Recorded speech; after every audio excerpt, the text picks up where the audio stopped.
Hello fams, welcome to Sumathi's journey. அனைவருக்கும் இனிய விநாயகர் சதுர்த்தி நல்வாழ்த்துக்கள். எல்லோரும் எல்லா நலமும் வளமும் பெற்று சீரோடும் சிறப்போடும் இருக்கணும் அப்படின்னு சொல்லிட்டு என்னோட நல்வாழ்த்துக்களை நான் தெரிவிச்சுக்கிறேன்.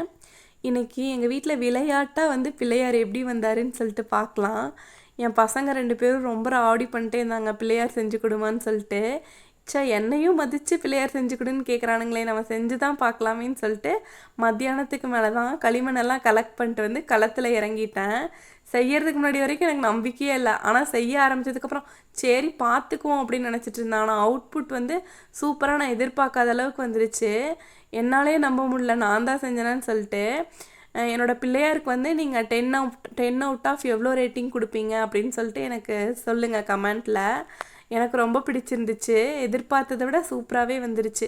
சரி, விளையாட்டாக செஞ்ச பிள்ளையாரை நான் விளையாட்டாகவே வச்சு வேடிக்கை பார்த்துக்கிட்டு இருந்தேன்.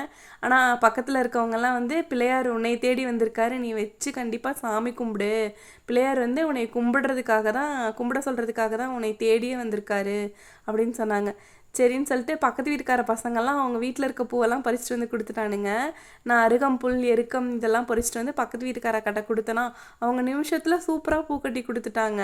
நான் வீட்டில் இருக்க பொருளெல்லாம் வச்சு சூப்பராக சாமி கும்பிட்டேன். இன்றைக்கி நாட்டு சக்கரை தான் எனக்கு கை கொடுத்துச்சு. அவசரத்துக்கு நாட்டு சக்கரை பாலும் நாட்டு சக்கரை அவளும் வச்சு தான் படைச்சி இன்றைக்கி சிறப்பாக பிள்ளையாரை கும்பிட்டேன். நீங்களாம் பிள்ளையார் சதுர்த்தி எப்படி செலிப்ரேட் பண்ணீங்க அப்படின்னு சொல்லிட்டு எனக்கு கமெண்ட்டில் சொல்லுங்கள். எனக்கு ஒரே மிராக்கிளாக இருந்துச்சு.